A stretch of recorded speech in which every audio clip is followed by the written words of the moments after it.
Hey guys, it's Kate. I'm back here today. Yesterday was, one of those days where, the kids overwhelm you and, well, they don't overwhelm you, but there's a lot of going on. So, no, I was not in here yesterday. And as you can tell, I have just done my fitness. So, no, there's no makeup here, and that's okay for me if it's okay for you. Today, I really want to talk about breaking repetitive behavior, because this is a really challenging one for most people. And at the moment, I have a lot of people in my life, a couple in particular, that are struggling with habits that they've identified that are leading to them not releasing weight that they want to. And they're unhealthy habits. Let's just face it, they're unhealthy habits. And the first thing, of course, is you've got to become aware that they are unhealthy habits, because otherwise you can't change anything you are not aware of. But it's recognizing that you're engaging in repetitive behavior. And, hey, this affects all of us. I'm the first to say I've had to identify just recently. In fact, a couple of months ago, I identified a couple of repetitive behaviors, unhealthy behaviors, that I was using as a crutch for stress. And in reality, I shouldn't have been doing that. But to be self-aware about that, and then being in a place where you go, well, you know what, I don't want those unhealthy habits in my life anymore, so I'm going to get rid of them, is a big step. That self-awareness is the first step that you need to do this. The next thing is, what are your triggers regarding this? One of my triggers regarding the habit that I got rid of, which I will talk about in the future, but one of the triggers was we went down to have a fire pit the other night. Well, fire pit meaning we're burning off some unwanted broken bits of wood. We had, a few months ago, big storm. We had a dead tree in the backyard, and one of the limbs came down on our beautiful arbors and smashed them. So we pulled that down and left what was standing, which is going to be rebuilt. But we had a lot of broken pieces down there. And so we went down and we're throwing stuff on the fire pit. And immediately that was a trigger for an unhealthy habit that I've removed from my life. And I identified that trigger, and my husband and I both laughed about it. But what is that that's triggering that? Is it stress? Is it boredom, fear? Or is it a specific situation? Now, I'm going to suggest, for me, it was at least two of those. One, stress, and two, a specific situation where, hey, this identifies with this sort of food, or this sort of drink, or this sort of whatever we do there that is increasing it. Maybe there are lots of different habits that we have. You may vape. There's a lot of vaping. People still smoke. Yeah, we still do that, even though we know it's an unhealthy habit. Wine has become extremely popular. In fact, I was just saying the other day that once upon a time, going back to, when I was young, you would always see somebody smoking in the movies. And now you don't. You see somebody drinking a glass of wine in the movies. This is subliminal stuff that gets into our brain that tells us it's okay.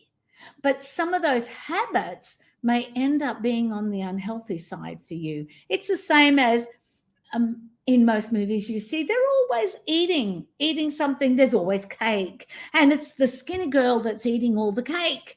And in reality, if we eat cake every day, that's not a really great thing. If we munch away on the Lays, which I can do, it's not a good, healthy habit. And what are you doing it for anyway? Have you identified why you're doing that? So identify triggers. Set clear goals. What do you want to change and why? Having that clear, specific goal provides you with motivation and direction, and replace with positive habits. Instead of just trying to eliminate the repetitive behavior entirely, consider replacing it with healthier alternatives. Most people, back in the day, I was a smoker. I smoked for a few years. I don't even know why, but I did.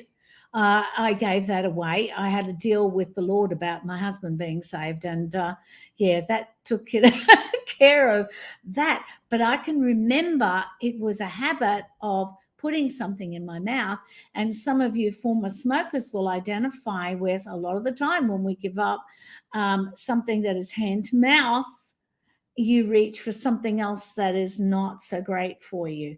Luckily, I didn't. And I've never been an overeater.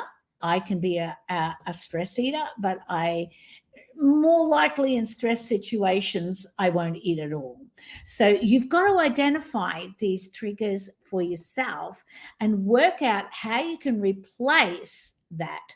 Maybe for you, if it's a hand to mouth habit with food, overeating, over drinking, maybe take up knitting or start painting, give yourself some good projects to do.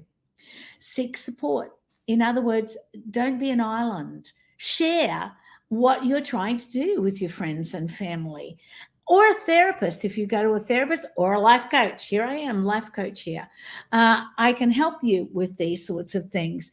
So when you're talking to somebody who's facing a similar situation, and in fact, one of my family just recently said to me, I don't want to go to that group. Who wants to be in that group? I don't want to tell all my stuff. And I said, well, all the people in that group have got the same stuff as you. So maybe it's a good group. When I am doing Weightless, which is one of my programs, and I will put a freebie for you at the end of this, my whole health book. I will give that away to you today, because having healthy habits is important for us. It's important in our life.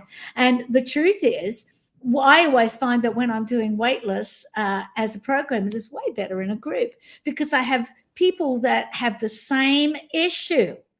And just a warning here, folks, there's lots of magic pills out there. Those magic pills, do you want to take them forever? And there's now a lot of controversy about this particular form of medicine or prescription that is aimed at really type 2 diabetics, but people are using it for weight loss. And there's a lot of alarm signals around that. So don't be sucked into the quick, easy answer. The truth is, if you want a healthy lifestyle, it's something, yes, you do have to work at, but two, once you change that lifestyle, it's there forever. It's forever. You don't have to have the magic pill or the magic injection or go on that horrible diet for, how long. You've got the solution in your hands, and it's an everyday lifestyle. And no, it's not eating crummy food. Create a routine. You've probably already got a daily routine that includes some of these unhealthy habits. Create a daily routine that has your healthy habits in it. And it provides a structure, and that you're using your mind to say, hey, I'm about to do this unhealthy habit again. I don't want to do that. Practice mindfulness. That's where that comes in. Being mindful of what you are doing hand to mouth, or any other habit that you have that is unhealthy for you. It might be sitting on the couch with your bonbons and never putting your feet on the ground to exercise. Exercise is a part of healthy behaviors. Use positive reinforcement. So in other words, reward yourself for your progress. Learn how to reward yourself without it being something that is unhealthy for you. I'm not sure how long I've been on here today, but they are the practical things that you can do right now. By the way, there are also other biblical skills that follow this mindset as well. There's a few I didn't realize I had 4 more to go with today's thing, and that is learn new skills. Learning a new skill is great. So that might be just taking up knitting. Hey, we've got fall upon us. I love to knit. Teach yourself to knit. I knit really, nobody really wants to see me knit because I knit really weirdly, but I knit.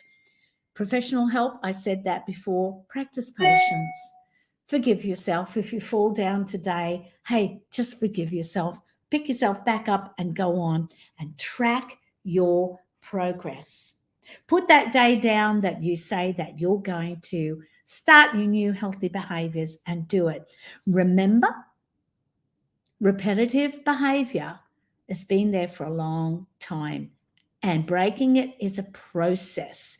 Setbacks are a natural part of it, and the key to changing is being committed to change and continuing to work towards a healthier, more fulfilling life. So that's it for me today. And tomorrow I will try to be in here with the biblical principles that go along with breaking unhealthy habits. So watch for that tomorrow, and I will see you then. So you have an awesome rest of the day. I'm going to have a shower, maybe wash my hair and put some makeup on, and I will see you tomorrow. Bye.